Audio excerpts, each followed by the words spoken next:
जिला परिषद अभी ताली हो जाएगी जब से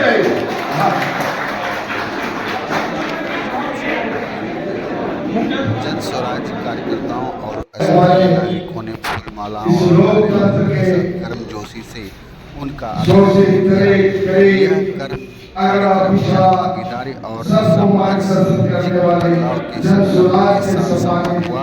इस अवसर पर स्वराज की 5 परियोजनाओं को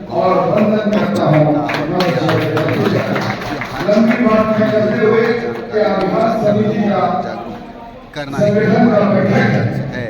ये योजनाएं शिक्षा, स्वास्थ्य, रोजगार और महिला सशक्तिकरण, स्वच्छ प्रशासन से जुड़ी है। कार्यकर्ताओं को निर्देश दिया गया कि वे नगरशिया अनुमंडल के हर गांव में जाकर आमजन को योजनाओं के लाभ और कार्यप्रणाली के विस्तार से समझाएं। यह अभियान समाज मजबूत नींव रखेंगे, जनता को सशक्त बनाने की दिशा में मील का पत्थर साबित होगा। जन स्वराज का सपना तभी साकार होगा जब हर नागरिक आपके माध्यम से और साथियों के माध्यम से जो चुनाव प्रभारी बनाए गए उसकी क्या पृष्ठभूमि है, अपने संक्षिप्त बातों शब्दों में उपाध्यक्ष महोदय के समक्ष प्रस्तुत करें।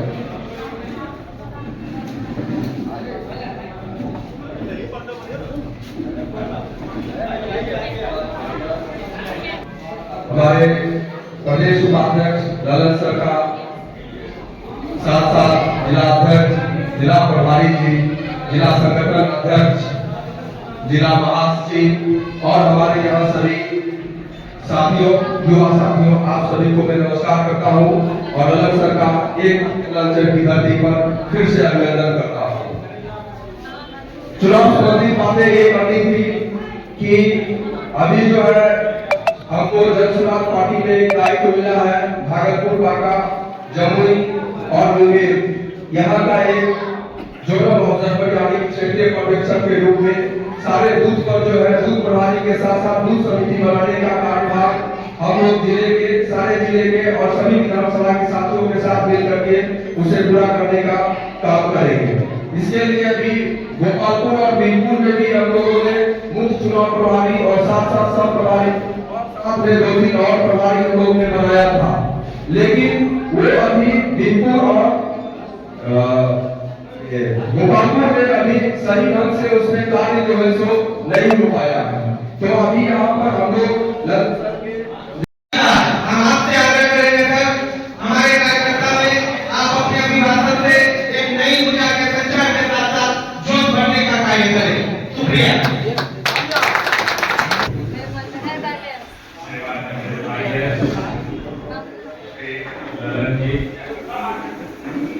आपका अंक के धरती पर बल्कि जो हमारा मिशन है बिहार बदलने का, उसको एक नया और सार्थक आकार देना। इस सभा के अध्यक्ष, जिला अध्यक्ष महोदय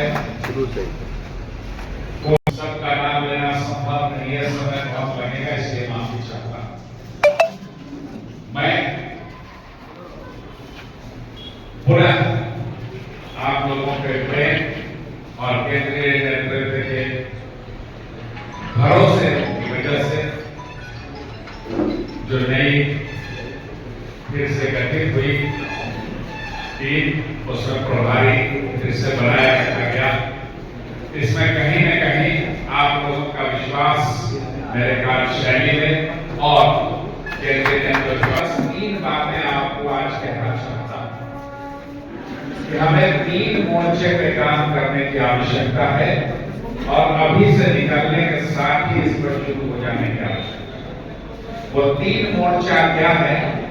एक है हमें पंचायत का जितना कार्यक्रम है सुचारू रूप से चलाया जाए, तो हर प्रखंड में जितने पंचायत हैं, प्रखंड के जितने पदाधिकारी हैं वो इस जिम्मेदारी को समझें और इस कार्यक्रम को आगे तेजी से बढ़ाएं। पंचायत समिति का गठन किया जाए और पंचायत स्तर पर छोटे छोटे 20 आदमी, 25 आदमी, 50 आदमी का किसी के भी दरवाजे पर बैठकर संवाद कार्यक्रम रोजाना हर पंचायत में शुरू किया जाए।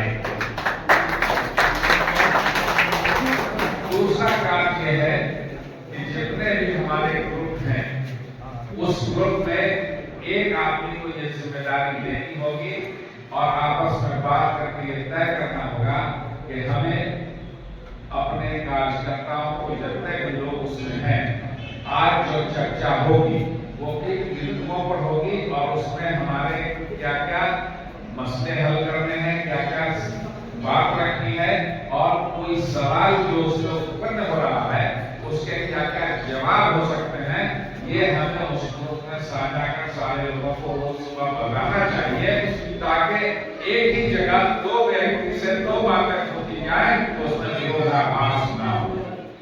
ये सबसे जरूरी है।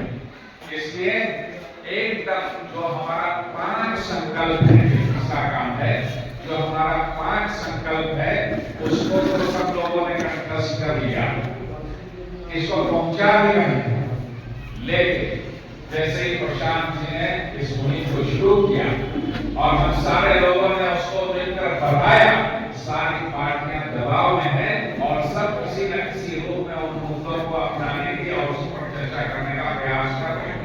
अब हमें एक स्टेप और आगे बढ़ना है और उन्हें बताना है साथ में, आपको इस बात में तैयार रहना है कि हमारे पास इस योजनाओं को लागू करने की जानकारी भी होना चाहिए। आपको मालूम है कि महिलाओं को या जो बेरोजगार है उनको पलायन को रोकने के लिए हमारी जो व्यवस्था है उससे पलायन रोक देंगे, ये सब कर रहे हैं, लेकिन हमारे पास क्या व्यवस्था है? तो वो जो सीधी रेशियो वाली बात है जो बताई गई है कि जो बैंकों में पैसा जमा हो रहा है जिसमें 70% पैसा उसी स्टेट में खर्च किया जाना चाहिए जो बिहार में नहीं हो रहा है। तो पूंजी का पलायन पहले होता है, यहाँ से बैंक जो पैसा हो रहा है तो मजदूर के रूप में हमारे लोग जा रहे हैं। तो असल हकीकत यह है कि पहले पूंजी का पलायन हो रहा है फिर श्रम का पलायन हो रहा है। तो हम उस पूंजी के पलायन को भी रोकेंगे और श्रम के पलायन को भी रोकेंगे। तो ये बात समझानी, तो आपको एक स्टेप आगे चलना, इसलिए यह निरंतर ट्रेनिंग आवश्यक है और आपस में संवाद बनाए रखना आवश्यक है। और जितनी कोई शक्ति नहीं है जो बाधा के रूप में हमारे सामने टिक पाए। तो समय कम है, हम और आप बार-बार कहेंगे, लेकिन अभी जो जिस कारण से हमारे प्रदेश उपाध्यक्ष यहाँ आए हैं उनका मार्गदर्शन हमारे लिए ज्यादा महत्वपूर्ण है, इसलिए मैं ज्यादा समय नहीं लूंगा और जिनको समस्या हो आप सीधे हमसे संपर्क कर सकते हैं। बहुत बहुत धन्यवाद। परिस्थितियों में प्रशांत जी ने सोचा कि यहाँ व्यवस्था परिवर्तन नहीं, यहाँ सत्ता परिवर्तन नहीं, यहाँ व्यवस्था परिवर्तन चाहिए और व्यवस्था परिवर्तन करने के लिए उन्होंने पदयात्रा की, लोगों को समझा। उनका जो मूल मंत्र है सही लोग, सही सोच और सामूहिक प्रयास, इस मूल मंत्र को उन्होंने अपनी पदयात्रा में खोजने का प्रयास किया और फिर उन्होंने बहुत सारी बातें कही। लगभग 5000 गाँव का उन्होंने जो पदयात्रा की, उसके बाद हमारे प्रशांत जी पूरे बिहार के ही नहीं पूरे भारत के घर घर में जो है वो अब व्याप्त हो चुके हैं और मैं ये यदि कहूँ कि वो जन जन के आदर्श बन चुके हैं तो कोई अतिशयोक्ति नहीं हो।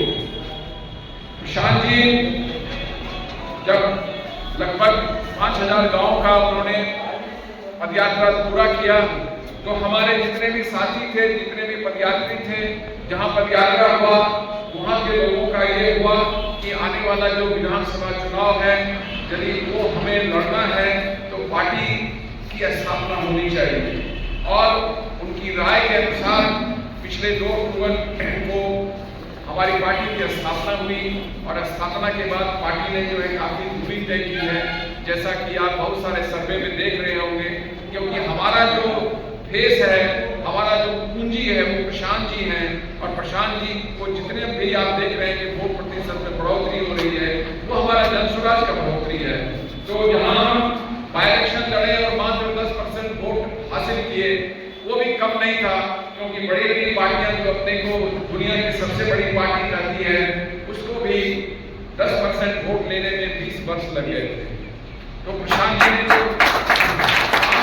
मेहनत किया उसका उन्होंने आगे जारी रखा और कैसे कैसे संगठन मजबूत हो और किस तरह से मैसेजिंग हो जनता को, ये उन्होंने बखूबी निभाया। आगे एक मौका था जब पेपर लीक का मामला आया और उन्होंने स्टूडेंट की बात को जो है पूरे प्रदेश के सामने रखा कि ये स्टूडेंट जो है इतना मेहनत करते हैं लेकिन इनका मेहनत का फल नहीं होता है क्योंकि कहीं सिस्टम में लीकेज है। उस सिस्टम को भी हम लोगों ने उजागर किया और पूरी जनता को बताया कि हमारे यहाँ शिक्षा में जो है क्या क्या लीकेजेस है और इसको जो है कैसे पूरा किया जाए। इससे आगे बढ़ते गए जब आपने देखा कि हम लोगों ने जो है पूरे गांधी मैदान में रैली की और रैली भी बहुत सक्सेसफुल रहा। इतने विघ्न और बाधा के बाद भी जितने लोग आए और उन्होंने हमें समर्थन दिया ये कम नहीं था। जो इसके डिट्रैक्टर्स हैं वो बहुत सारी बात कहते हैं लेकिन उन बातों में कोई दम नहीं है। हम आगे बढ़ रहे हैं और आगे बढ़ने के लिए ही संगठन को और मजबूत बनाने के लिए ये जन स्वराज संगठन विस्तार समिति का गठन किया गया है और मैं एक तरह से सौभाग्यशाली मानता हूं कि मुझे उसका संयोजक बनाकर आपके सामने भेजा गया है। अब मैं बताना चाहूंगा कि किस तरह से हम अपने संगठन को विस्तार दे सकते हैं, मजबूती प्रदान कर सकते हैं, किस तरह से लोगों को हम जोड़ सकते हैं और इस स्तर तक जोड़े कि आने वाला जो हमारा चुनाव है एक लहर के रूप में तब्दील हो और जब लहर के रूप में तब्दील होगा तब कोई कैंडिडेट मैटर नहीं करेगा, जिसको भी टिकट दिया जाएगा वो जीत जाएगा। तो हमें ये संगठन को मजबूत करना है, विस्तार करना है और ये कैसे करेंगे ये प्रशांत जी की जो सोच है मैं आपके सामने रखना चाहता हूँ। प्रशांत जी ने ये प्लानिंग किया कि जो संगठन विस्तार का जो उत्तरदायित्व है ये हमारा जो जिला अनुमंडल संगठन है, जिसको आप अनुमंडल संगठन भी कहते हैं, उसके कंधों पर दिया जाए और जिला अनुमंडल को 2 भाग में बांटकर 2 टीम बनाई जाए और इस टीम से यह कहा जाए कि आप जो है उस अनुमंडल में पढ़ने वाले बड़े बड़े गांव में प्रतिदिन कम से कम 3 बैठकें करें और उन बैठकों में संवाद हो, विस्तार हो और सहमति हो। आप संवाद में इस तरह से हम लोग अभी एकत्रित हुए हैं तो मोटी मोटी अपनी जो पार्टी की बातों हैं उनको मैं रख रहा हूं, उन बातों को भी आप रखेंगे। इसमें आप बताएंगे कि व्यवस्था परिवर्तन की क्या बात है। उसके बाद आप ये भी बताएंगे कि हमारी पार्टी सब वर्गों को लेकर चलने वाली पार्टी है, वो किसी खास वर्ग की पार्टी नहीं है, कोई MY कॉम्बिनेशन नहीं है, कोई हिंदुत्व का फिलॉसफी वाला पार्टी नहीं है। हमारी विचारधारा जो है वो गांधी जी की विचारधारा, बाबा साहब अम्बेडकर की विचारधारा, जयप्रकाश नारायण की विचारधारा, डॉक्टर राम मनोहर लोहिया की विचारधारा, कर्पूरी ठाकुर जी की विचारधारा से प्रभावित है और यह विचारधारा जो है देश की 60% जनता जो है वो रिप्रेजेंट करती है। तो निश्चित तौर पर जो एक हमारा जो अपोनेंट है, हम उसको दुश्मन नहीं कहेंगे, अपोनेंट कहेंगे। हमारा जो अपोनेंट है वो 35 से 40% की विचारधारा है और हम जो है 60% वाले विचारधारा है। तो निश्चित तौर पर जब इस विचारधारा को मजबूती मिलेगी तो हमें कोई शक नहीं है कि जो हमारी मंजिल है वो प्राप्त होगी। इसमें आप फिर आगे बताएंगे जो अभी गाजी सही जी आपको बता रहे थे कि जब हमारी पार्टी सत्ता में आएगी तो वो 5 से कौन चीजें हैं वो हो जाएंगी। उसमें मैं थोड़ा सा स्पष्ट करना चाहता हूं क्योंकि मैंने रिजर्व बैंक में भी काम किया है। ये जो पूंजी की पलायन की बात है, ये पलायन हो नहीं रही है, ये पलायन होने दी जा रही है। रिजर्व बैंक का गाइडलाइन ये है, तो इन्होंने बताया, दिवाकर जी बता रहे थे, CD रेशियो, ये है क्रेडिट डिपॉजिट रेशियो। जो हम आप अपने बैंकों में पैसा जमा करते हैं उसमें रिजर्व बैंक का गाइडलाइन है कि जो भी राशि पूरे बिहार के सारे बैंकों में जमा हो उस राशि में से 70% राशि जो है बिहार की जनता के लिए खर्च की जाए और जो 30% है वो अन्य कामों के लिए लेकिन हमारे यहाँ क्या हुआ है, हर एक जिला में जिला अधिकारी के नेतृत्व में और स्टेट में जो है माननीय मुख्यमंत्री के नेतृत्व में कमेटी है जिसको बैंकर्स कमेटी कहते हैं, और उस बैंकर्स कमेटी में ये डिसाइड होता है कि जो हमारा डिपॉजिट है उसको कैसे खर्च करने दिया जाए। जो हमारे अभी प्रेजेंट के मुख्यमंत्री हैं या पहले जो मुख्यमंत्री हुए पिछले 30 सालों में, उन्होंने इस चीज पर जो है ध्यान नहीं दिया। वो तो उनका अधिकार है, और जब रिजर्व बैंक का गाइडलाइन है, रिजर्व बैंक एक कॉन्स्टिट्यूशनल संस्था है, तो उस पैसे को हम बाहर जाने कैसे देंगे। ये पलायन होता नहीं है, पलायन होने दिया जाता है, और जब हम सत्ता में आएंगे इस पलायन को होने नहीं देंगे। ये जो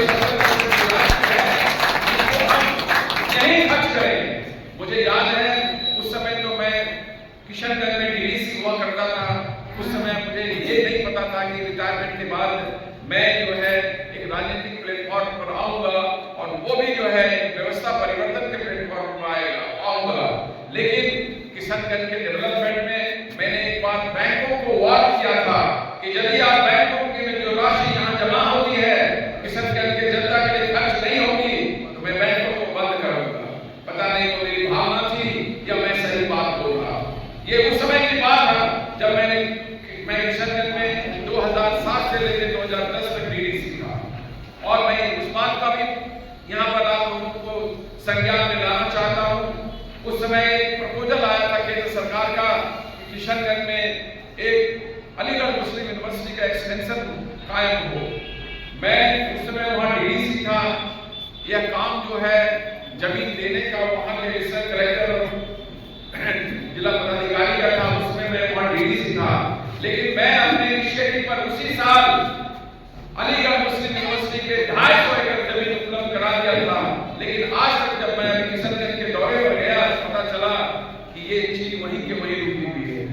कहाँ 2009 और 2025 ये आलम है। यदि काम करना चाहते हैं, हम जो व्यवस्था परिवर्तन को मानने वाले हैं, जहां भी हम लोगों ने काम किया है तो जनता के लिए काम किया है, व्यवस्था परिवर्तन के लिए काम किया है। आप सोच सकते हैं कि जब जमीन उपलब्ध हो गया, वो मेन चीज है, यदि जमीन उपलब्ध हो गया तो एक्सटेंशन काउंटर खोलने में क्यों देरी हो रही है। आज तक कितने वर्ष बीत गए। ये बात है 2009 की और 2025 की बात है। तो ये जो लोग बताएंगे जो अभी प्रेजेंट सरकार में है, तो ये जो 5 चीजें हैं ये बहुत अच्छी चीजें हैं। और अभी आप देखेंगे कि किस तरह से जो है आम लोग प्रशांत जी से इंटीमेट हो रहे हैं। इंटीमेट होना है लगता है कि खुशी से जो प्रशांत जी से मिल रहे हैं, कोई हाथ मिला रहा है, कोई आशीर्वाद दे रहा है। वह एक ट्रक ड्राइवर